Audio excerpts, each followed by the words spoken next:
रहमानुर्रहीम। Welcome to Saqib rose academy.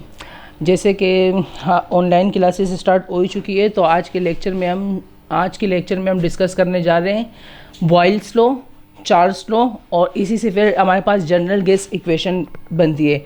तो today's topic Charles law, Boyle's law, Charles law, और इसकी हम जनरल गैस इक्वेशन ड्राइव करेंगे। तो फर्स्टली मोस्टली हम डेफिनेशन सीखेंगे किसकी, कि बॉयल्स लॉ क्या कहता है, चार्ल्स लॉ क्या कहते हैं, और उसकी जनरल गैस इक्वेशन किस तरीके से बनी। तो हम सीखने जा रहे हैं आज क्या, Boyle's law. Explain Boyle's law. Boyle's हमारे पास एक साइंटिस्ट हैं, इन्होंने एक लॉ पेश की कि जब हम वॉल्यूम और प्रेशर का रिलेशनशिप करेंगे तो हमारे पास टेम्परेचर क्या आएगी, कांस्टेंट आएगी। द वॉल्यूम, जैसे कि मैं पहले डेफिनेशन लिख लेता हूँ ताकि समझने में आसानी हो। बॉयल्स लॉ, इसकी statement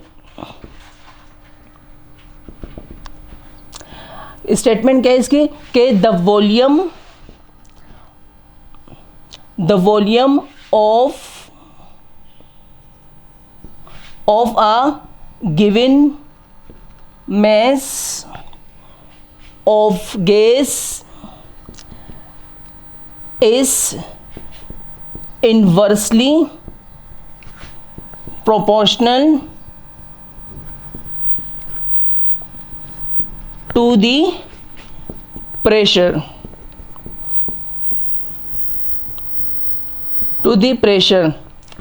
If the temperature is kept constant, ये इसकी स्टेटमेंट थी। फिर इसकी मैथमेटिकली हम देखेंगे, लेकिन पहले इसे समझ लेते हैं।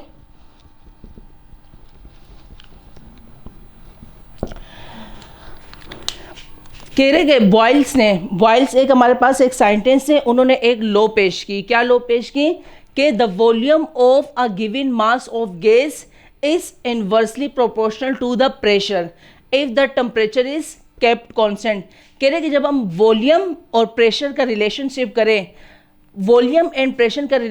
करें, अगर वॉल्यूम हमारे पास बढ़ रही है तो प्रेशर हमारे पास क्या हो जाएगी, कम हो जाएगी। इस रिलेशनशिप को क्या जाता है, इन्वर्सली प्रोपोर्शनल, कि जब हम वॉल्यूम को बढ़ा रहे हैं तो हमारे पास प्रेशर क्या हो रही है, कम हो रही है, या तो हम प्रेशर को बढ़ा रहे हैं तो हमारे पास वॉल्यूम क्या हो रही है, कम हो रही है। एक चीज़ के बढ़ने से जब दूसरी चीज़ कम हो रही होती हो, या एक चीज़ के बढ़ने से दूसरी चीज़ कम हो रही हो, तो इस रिलेशनशिप को क्या कहा जाता है, इन्वर्सली प्रोपोर्शनल कहा जाता है।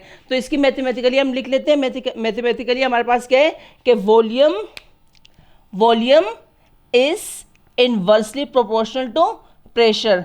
अगर अपॉन में, अगर इस साइन के बाद, इसको कहते हैं प्रोपोर्शनलिटी साइन, अगर इसके बाद हमारे पास अपॉन में वैल्यू होती है तो वो हमारे पास कहलाती है इन्वर्सली प्रोपोर्शनल, और अगर हमारे पास सीधे डायरेक्टली वैल्यू होती है तो उसे कहते हैं डायरेक्टली प्रोपोर्शनल कहा जाता है। तो यही स्टेटमेंट है कि the volume of a mass of a given gas is inversely proportional to the pressure. कि जब हम किसी कंटेनर में, लेट सपोज हम एक कंटेनर में वॉल्यूम रख लें, अगर हम प्रेशर बढ़ाएंगे तो वॉल्यूम हमारे पास क्या होगा, कम होता जाएगा, और जब अगर हम वॉल्यूम बढ़ाएंगे तो प्रेशर हमारे पास क्या हो जाता है, कम होता जाएगा। अगर प्रेशर को बढ़ाएंगे तो वॉल्यूम क्या हो जाएगा, कम हो जाएगा। यानी एक चीज़ के बढ़ाने से दूसरी चीज़ हमारे पास क्या हो रही है, कम हो रही है। इस रिलेशनशिप को कहा जाता है क्या, इन्वर्सली प्रोपोर्शनल। इसकी मैथमेटिकली देख लेते हैं।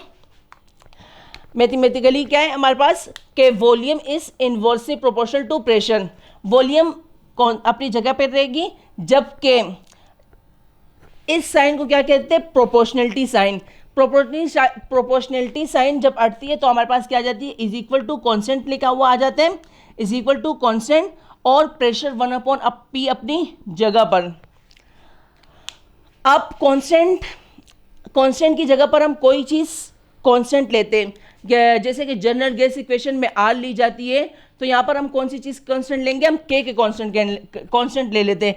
तो volume is equal to V is equal to constant की जगह पर हम क्या लिख लेते हैं, K, और 1/P अपनी जगह पर। K जब 1 से मल्टीप्लाई होगा, दोनों आपस में क्या हो रहे हैं, मल्टीप्लाई हो रहे हैं, K 1 जा K, तो V इज इक्वल टू हमारे पास क्या हो जाएगी, K/P, और P यहाँ पर प्रेशर यहाँ पर क्या हो रही है, डिवाइड हो रही है, तो इज इक्वल टू के इस साइड जाके क्या हो जाएगी, मल्टीप्लाई। तो हमारे पास इक्वेशन क्या बन जाएगी, PV is equal to K। सही कह रहे हैं कि जब प्रेशर और वॉल्यूम का रिलेशनशिप होगा या वॉल्यूम और प्रेशर का रिलेशनशिप होगा तो वो हमारे पास किसी चीज़ के इक्वल टू कांस्टेंट के होंगे। दोबारा से स्टेटमेंट सुन ले कि volume is inversely proportional to the pressure, और इसमें टेम्परेचर क्या होगी, कांस्टेंट होगी, टेम्परेचर कम या ज़्यादा इसमें नहीं होगी। तो the volume of a given mass of gas is inversely proportional to the pressure if the temperature is kept constant. Mathematically इसकी देख लेते हैं, V is inversely proportional to 1/P। Inversely proportional upon में अगर वैल्यू लिखी हुई आती है तो उसे हम किस से डिनोट करते हैं, इनवर्सली से। तो V इज इक्वल टू, जब प्रोपोर्शनलिटी का साइन हटते हैं तो क्या आ जाती है हमारे पास, कांस्टेंट आ जाती है, तो 1/P।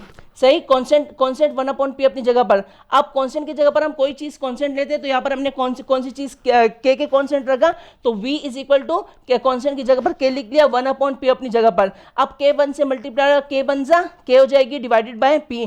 P यहाँ पर मल्टीप्लाई डिवाइड हो रही है तो इज इक्वल टू के इस साइड क्या आ जाएगी, मल्टीप्लाई, तो क्या बन जाएगी, PV is equal to K। ये कौन सी लो थी, बॉयल्स लो। अब हम इसके बाद डिस्कस करने जा रहे हैं कौन सी लो, चार्ल्स लो। फिर इसी से हमारे पास क्या बनेगी, जनरल गैस इक्वेशन बनेगी। दूसरा क्वेश्चन क्या है, एक्सप्लेन चार्ल्स लॉ।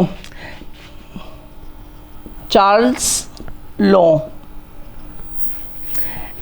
इसकी भी स्टेटमेंट हम देख लेते हैं कि क्या आ रही है। चार्ल्स बी जर्मन साइंटिस्ट है, उन्होंने एक लॉ पेश की। क्या लॉ पेश की कि जब हम वॉल्यूम और टेम्परेचर का रिलेशनशिप करेंगे, जब हम वॉल्यूम बढ़ाएंगे तो टेम्परेचर हमारे पास क्या हो जाएगी, बढ़ती जाएगी। कहते हैं कि the volume of a given mass of gas is directly proportional to the temperature. और इसमें हमारे पास कौन सी चीज़ कांस्टेंट आएगी, प्रेशर कांस्टेंट आएगी। अगर हम प्रेशर को कांस्टेंट रखेंगे तो हम एक चीज़ के बढ़ाने से दूसरी चीज़ हमारे पास बढ़ जाएगी। इस रिलेशनशिप को कहा जाता है डायरेक्टली प्रोपोर्शनल, कि जब हम वॉल्यूम किसी चीज़ का बढ़ा रहे हैं तो हमारे पास टेम्परेचर भी क्या हो रहा है, बढ़ रहा है। अगर वॉल्यूम हम कम कर रहे हैं तो टेम्परेचर भी हमारे पास क्या होता जाएगा, कम होता जाएगा। तो हम इसकी स्टेटमेंट पहले लिख लेते हैं कि the volume of a given mass of gas is directly proportional to the temperature if the pressure is kept constant। Mathematically इसकी देख लेते हैं।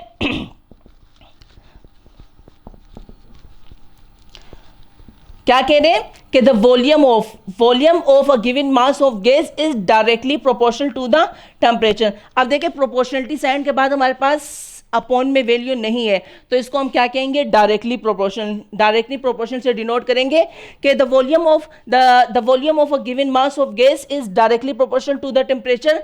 कि जब हम किसी भी चीज़ की वॉल्यूम को बढ़ाएंगे तो टेम्परेचर भी हमारे पास क्या होता जाएगा, बढ़ता जाएगा। अगर हम वॉल्यूम को कम करेंगे टेम्परेचर भी हमारे पास क्या हो जाते हैं, कम होते जाएंगे। इस सूरत में जब प्रेशर हमारे पास क्या हो, कांस्टेंट हो। जब वॉल्यूम बढ़ाएंगे तो टेम्परेचर क्या होगा, बढ़ता जाएगा।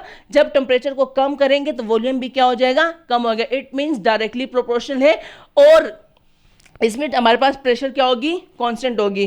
तो इसकी भी मैथमेटिकली क्या है, V is directly proportional to temperature, volume is directly proportional to temperature. Volume अपनी जगह पर, प्रोपोर्शनलिटी साइन जब आती है तो क्या आ जाती है, इज इक्वल टू कांस्टेंट आ जाती है, कांस्टेंट T टेम्परेचर। कांस्टेंट की जगह पर हम यहाँ पर क्या पुट करेंगे, K। कांस्टेंट हटेगा तो क्या आ जाएगी, K और T अपनी जगह पर। अब K यहाँ पर T के साथ टेम्परेचर के साथ कांस्टेंट यहाँ पर टेम्परेचर के साथ मल्टीप्लाई हो रहे हैं तो टेम्परेचर नीचे आके क्या हो जाएगी, डिवाइड हो जाएगी। तो V upon T is equal to K के कांस्टेंट आ जाएंगी। ये हमारे पास कौन सी स्टेटमेंट थी, चार्ल्स लॉ। देखो बेटा अभी हमने डिस्कस कर ली क्या, Boyle's law, Charles law. Boyle's law और चार्ल्स लॉ डिस्कस करने के बाद हमारे पास इक्वेशन क्या बनी, V divided by T is equal to K। अब हम इससे क्या ड्राइव करेंगे, general gas equation, PV is equal to nRT। Derive the general gas equation PV is equal to nRT।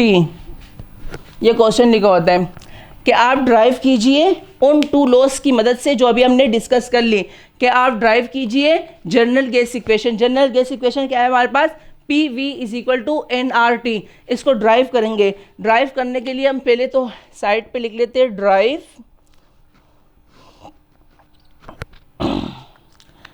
अभी हमने डिस्कस की थी क्या कि बॉयल्स लॉ और चार्ल्स लॉ, उन दोनों लॉस को हम लिखेंगे अकॉर्डिंग टू बॉयल्स लॉ। अभी अभी हमने डिस्कस कर ली थी क्या, अकॉर्डिंग टू बॉयल्स लॉ।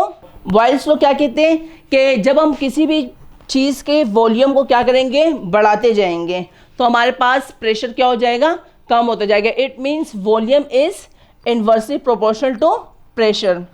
इसे हम कह देते हैं इक्वेशन नंबर 1। ठीक है बॉयज, इसे हम कह देते हैं equation number 1 according to Boyle's law. Boyle's law क्या कहते हैं कि volume is inversely proportional to pressure. और इसी तरीके से दूसरा लॉ भी हमने डिस्कस कर लिया, according to Charles law. According to Charles law, Charles law क्या कहते हैं कि volume is directly proportional to temperature. Volume is directly proportional to temperature. इसे हम कह देते हैं इक्वेशन नंबर 2। इक्वेशन 1 हमारे पास किससे आई, बॉयल्स लॉ से। इक्वेशन 2 हमारे पास किससे आई, चार्ल्स लॉ से। चार्ल्स लॉ, बॉयल्स लॉ क्या कहते हैं कि volume is inversely proportional to pressure, कि किसी चीज़ का वॉल्यूम बढ़ाओगे तो प्रेशर क्या हो जाएगा, कम होता जाएगा।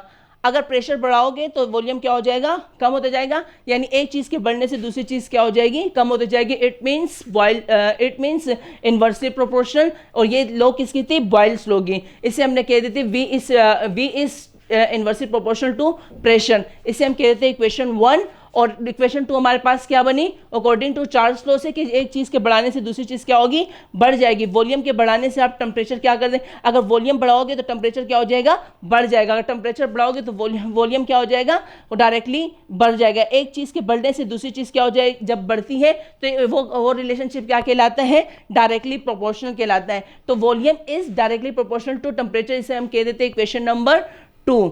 अब हम जानते हैं नेक्स्ट स्टेप में हम क्या करेंगे, कंबाइनिंग बोथ इक्वेशन। इक्वेशन 1 2 को क्या कर देंगे, कंबाइनिंग कर देंगे। Combining equation 1 and 2।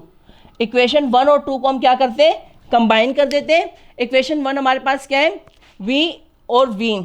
दो कंबाइन का मतलब क्या होता है, दोनों को मिला देना। दोनों को हम मिला देते हैं, v और v इसमें कॉमन आ रही है तो हम एक मतलब v लिख देंगे। v कॉमन आ रही थी तो हमने वॉल्यूम कॉमन लिख दिया। और प्रोपोर्शनलिटी साइन भी एक ही जैसी है, कॉमन आ रही है तो इसको भी हम 1 टाइम्स लिख लेंगे। अब बच गया हमारे पास क्या, प्रेशर और टेम्परेचर। क्योंकि ये दोनों एक जैसे नहीं है तो इसको अलग करके लिखेंगे 1 P, और ये T मल्टीप्लाई में आ जाएगा, मल्टीप्लाई T। क्योंकि ये अपॉन में तो 1 P अपनी जगह पर, और T ऊपर की जानिब पे तो ये हम ऊपर की जानिब लिख लेंगे। अब T इससे पहले क्या कर देते हैं, मल्टीप्लाई कर देते हैं। V प्रोपोर्शनलिटी साइन अपनी जगह पर, वॉल्यूम अपनी जगह पर। अब T वन जा T, तो T अपॉन क्या हो जाएगी हमारे पास, P इक्वेशन। अब जब हम हटाएंगे किसको, प्रोपोर्शनलिटी साइन को, तो इज इक्वल टू कॉन्स्टेंट आएगा। तो volume is equal to constant T upon P। जब कांस्टेंट को हम हटाते हैं तो हमारे पास कोई ना कोई चीज़ वैल्यू कांस्टेंट आती है। जैसे कि हम बॉयल्स लॉ, चार्ल्स लॉ में हमने क्या ली थी, K ली थी।